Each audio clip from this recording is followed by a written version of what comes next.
यह बात 2014 की है, जब लड़का कंप्यूटर क्लास करता था। वहाँ एक लड़की थी जो उसी के बैच में क्लास करती थी। लड़का काफ़ी दिनों से उसे देखता था। वो उसे अच्छी लगती थी, लेकिन कभी उन दोनों की सामने से बात नहीं हुई थी। एक दिन जब लड़का फेसबुक यूज़ कर रहा था, तभी उसके दिमाग में आया, क्यों ना मैं उसको फेसबुक पर सर्च करूं। फिर उसने सर्च किया, उसमें बहुत सारी लड़कियों की लिस्ट दिखी। फिर उसने एक प्रोफाइल खोला। उसे लगा कि ये वही लड़की है, क्योंकि उसकी डीपी तो लगी नहीं थी, तो वह कंफर्म नहीं था कि वही है। लेकिन उसी को समझ के लड़के ने फ्रेंड रिक्वेस्ट सेंड कर दिया। फिर उसने 2 दिन बाद फ्रेंड रिक्वेस्ट एक्सेप्ट कर लिया। फिर उन दोनों की बातें होने लगी। ऐसे ही कुछ दिन बीत गए। फिर एक दिन लड़के ने उससे उसकी पिक मांगी। उसने कहा, क्यों चाहिए? तो लड़के ने कहा, बस ऐसे ही। तो उसने कहा, शायद मेरी प्रोफाइल में मेरी पिक पड़ी होगी। तो लड़का उसका प्रोफाइल खोला, तो वहाँ पे उसका नंबर शो हो रहा था। फिर लड़का उसको मैसेज किया कि तुम्हारा नंबर शो हो रहा है, तुमने अपने नंबर को पब्लिक क्यों किया है? तुम इसको प्राइवेट क्यों नहीं कर लेती? तुम्हें तो पता है ना कि आजकल के लोग कितने ख़राब हैं। किसी लड़की का नंबर मिल जाए तो लोग परेशान करने लग जाते हैं। फिर उसने कहा, मुझे नहीं पता कि कैसे प्राइवेट करते हैं। क्या आप प्राइवेट कर दोगे क्या? तो लड़के ने कहा, मैं कैसे कर सकता हूँ, मेरे पास तुम्हारी ईमेल आईडी पासवर्ड थोड़ी है। तो उसने कहा, मैं आपको अपना ईमेल आईडी और पासवर्ड दे रही हूँ, आप प्राइवेट कर दो। उसने अपना ईमेल आईडी और पासवर्ड लड़के को सेंड किया, तो लड़के ने उसका नंबर प्राइवेट कर दिया। अब लड़का उसके प्रोफाइल में उसका डीपी ढूंढ रहा था, लेकिन वो उसे कहीं नहीं दिखा। तो लड़के ने उसको एक और मैसेज किया कि तुम्हारे प्रोफाइल में कहीं तुम्हारी डीपी तो दिख ही नहीं रही है। तो उसने कहा कि शायद मैंने डिलीट कर दिया होगा। तो फिर लड़के ने कहा कि अपना पिक सेंड करो प्लीज़। तो फिर लड़की ने कहा कि तुम डीपी के पीछे ही क्यों पड़े हो? अच्छा ठीक है, मेरे व्हाट्सएप पर पड़ा है, वहाँ देख सकते हो। तो लड़का बोला, मैं कैसे देखूँ, तुम्हारा व्हाट्सएप नंबर थोड़ी है मेरे पास। तो लड़की कहती है, इतने भोले भी मत बनो, मुझे पता है मेरा नंबर है तुम्हारे पास, तुमने जो नंबर प्राइवेट किया वही तो है। तो लड़के ने कहा, अच्छा, लेकिन मैंने चेक किया था तुम्हारा डीपी नहीं दिख रहा था। तो लड़की कहती है, मैंने प्राइवेसी लगाई है, इसलिए नहीं दिख रहा होगा। तुम मैसेज करो, मैं नंबर सेव कर लेती हूँ, तब दिखेगा। फिर लड़के ने मैसेज किया, तो लड़की ने नंबर सेव किया, तब जाके उसकी पिक शो हुई।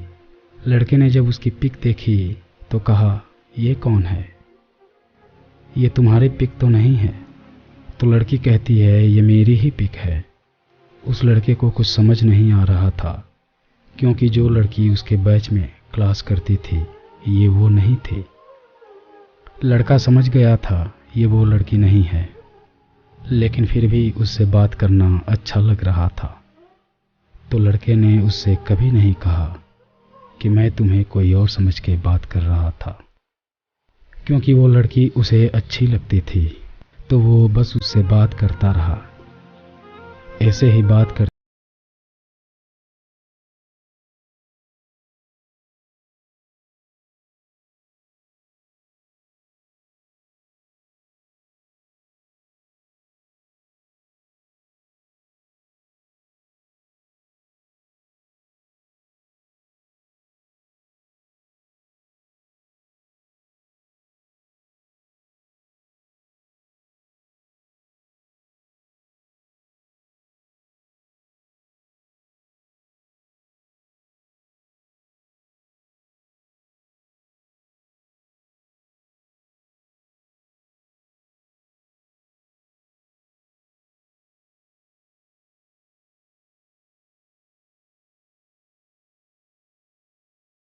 ये उसने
घर की एक बच्ची उसके रूम में घूमते हुए आई और बच्ची का नज़र जब उसके हाथों पर पड़ा तो वो ज़ोर ज़ोर से चिल्लाने लगी। बच्ची का आवाज़ सुनकर घर के बाकी लोग वहाँ आ गए और उस समय के हालात को देख के सब रोने लगे और चिल्लाने लगे। घर में मानो जैसे मातम छा गया हो। फिर उस लड़के का भाई उसके हाथ को कपड़े से बांधकर उसको हॉस्पिटल ले गया और करीब 1 घंटे बाद उसको होश आया। होश आने के बाद डॉक्टर से लड़के का भाई पूछा कि कोई और बात तो नहीं है। फिर डॉक्टर बोला कि नहीं, कोई बात नहीं है, खून ज़्यादा बह जाने की वजह से ये बेहोश हो गए थे। वो तो शुक्र है कि हाथ का नस बच गया था।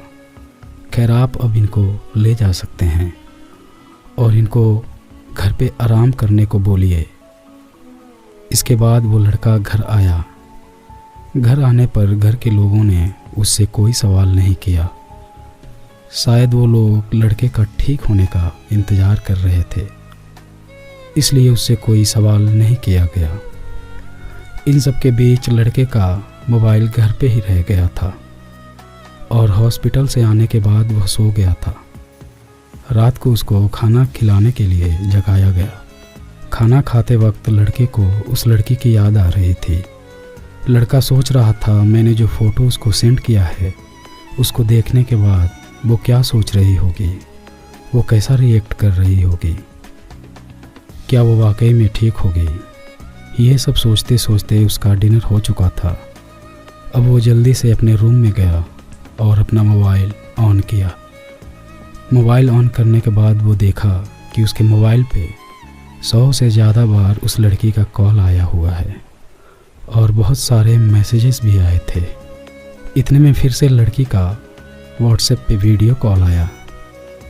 लड़का देखा कि लड़की बहुत ज़्यादा रो रही थी।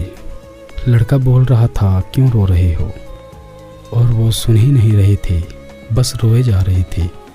कई बार पूछने के बाद वो रोते हुए और ज़ोर से बोली कि अपना हाथ दिखाओ। फिर लड़के ने अपना हाथ दिखाया। हाथ पर पट्टी लगी हुई थी। लड़का बोला, ठीक है, ठीक हो जाएगा। फिर लड़की बोली, लेकिन निशान तो अब हमेशा ही रहेगा। क्यों किए तुम ऐसा, ये सब तुमको मजाक लगता है। फिर लड़का बोला, मन किया मेरा, मुझे गुस्सा आ गया था। फिर लड़की बोली, गुस्से में आकर तुम अपनी लाइफ क्यों बर्बाद कर रहे हो, तुम अपने हाथ पे मेरा नाम क्यों लिखे हो, क्या साबित करना चाहते हो कि तुम मुझसे प्यार करते हो। अगर तुम ये सब नहीं करते तो भी मुझे पता था कि तुम मुझसे प्यार करते हो, और ये जो तुम गंदा काम किए हो पता है बाद में कितनी दिक्कत होगी। घर वाले पूछेंगे कि ये किसका नाम है, और आगे जाके शादी होगी, बीवी पूछेगी कि ये कौन है, फिर क्या कहोगे? तुम क्या चाहते हो कि मैं भी बाकियों जैसे आई लव यू बोल दूं और 6 महीना या 1 साल तक ऐसे ही चलता रहे और फिर हम दोनों उब जाएं और ब्रेकअप हो जाए? यही तो हो रहा है आजकल। मैं नहीं चाह रही थी कि हम दोनों का रिश्ता टूटे, इस वजह से मैं नहीं बोल रही थी। मैं इतने में ही खुश थी, लेकिन तुम नहीं खुश थे। तुमको आई लव यू का बुखार चढ़ गया था। ज़रूरी नहीं कि आई लव यू बोला जाए तभी प्यार हो, प्यार ऐसे भी हो सकता है, और ये बात तुमको अच्छे से पता है, मुझे बताने की ज़रूरत नहीं है। फिर लड़का बोला, अच्छा सॉरी, चुप हो जाओ प्लीज़, मुझे माफ़ कर दो। आगे से मैं तुम्हें कभी नहीं फोर्स करूँगा इन सब चीज़ों के लिए, प्लीज़ चुप हो जाओ। फिर भी लड़की अभी शांत नहीं थी, ज़ोर ज़ोर से रोए जा रही थी, चुप होने का नाम ही नहीं ले रही थी और बार बार बोल रही थी, क्यों किया तुमने ऐसा? मैं तुम्हें माफ़ नहीं करूँगी। सुबह से ही मैं बहुत परेशान हूँ। तुमको इतनी बार कॉल किया मैंने, लेकिन तुम अपना मोबाइल स्विच ऑफ कर दिए थे। तुम सोच भी नहीं सकते कि मेरा क्या हाल हुआ है, और मेरे मन में बहुत बुरे ख्याल आ रहे थे। मुझे लग रहा था कि तुम्हें कहीं कुछ हो तो नहीं गया। एक बार तो बात कर लिए होते मुझसे, कम से कम मुझे तसल्ली तो हो गई होती कि तुम ठीक हो। लड़का बोला, अब जान गई तो कौन सी तसल्ली हो गई तुम्हें, अब भी तो रोए जा रही हो, प्लीज़ माफ़ कर दो, मैं फिर दोबारा ऐसा नहीं करूँगा। फिर लड़की बोलती है, मेरा मन नहीं हो रहा तुम्हें माफ़ करने का, कैसे कर दूँ? इतने टाइम में मैंने जो फील किया है वो मैं तुम्हें कैसे बताऊँ? तुमने क्यों किया ऐसा? इतना बोलते हुए लड़की अपने बेड पर बैठ गई और अपने आंसू पोंछते हुए बोली, तुम अपने हाथ पे मेरा नाम लिखे थे ना, अगर यही तुम्हारा तरीका है प्यार जताने का तो ठीक है। वो पता नहीं कब से अपने हाथ में सुई रखी थी और वो सुई लेकर अपने हाथ में चुभोने लगी। बार बार कई बार लड़का चिल्लाता रहा, प्लीज़ माफ़ कर दो, मत करो, पागल हो, प्लीज़ मत करो प्लीज़। लेकिन मानो लड़के की बात का कोई असर ही नहीं हो रहा था। सुई कई बार चुभोने के बाद लड़की कॉल को डिस्कनेक्ट कर देती है और मोबाइल को भी स्विच ऑफ कर देती है। कॉल डिस्कनेक्ट होते ही लड़का फिर से कॉल लगाता है, लेकिन लड़की का नंबर स्विच ऑफ आता है। लड़का बार बार ट्राई करता है। अब लड़के की हालत उस लड़की जैसी हो गई थी। कुछ टाइम पहले लड़की जैसे महसूस कर रही थी, वही सेम सिचुएशन अब लड़के के साथ था। लड़की वास्तव में लड़के को उसी फीलिंग को फील कराना चाहती थी जो वो कुछ टाइम पहले लड़के के लिए फील कर रही थी। तभी तो उसे वास्तव में पता चलता कि प्यार के क्या मायने होते हैं। ऐसे ही करीब महीना बीत गया। लड़की का मोबाइल स्विच ऑफ था और लड़का हर रोज़ दिन में कई बार उसे कॉल करता था, लेकिन उसका नंबर स्विच ऑफ आता था। लड़का काफ़ी परेशान रहने लगा। फिर एक दिन रात के 2 बजे लड़के के मोबाइल का रिंग बजता है और लड़का तुरंत उठकर बैठ जाता है, और जब वो अपना मोबाइल हाथ में लेता है और देखता है तो वो चौंक जाता है और साथ में खुश भी हो जाता है, मानो जैसे उसके टूटे सपने फिर से जुड़ गए हों, क्योंकि फ़ोन उसी लड़की का था जिससे वो प्यार करता था। आगे क्या हुआ मैं आपको सेकंड पार्ट में बताऊंगा। इस वीडियो पे जब 1 लाख व्यूज़ हो जाएंगे तब मैं सेकंड पार्ट अपलोड कर दूंगा। अगर आप सेकंड पार्ट देखना चाहते हैं तो इस वीडियो को ज़्यादा से ज़्यादा शेयर कीजिए और चैनल को सब्सक्राइब कीजिए।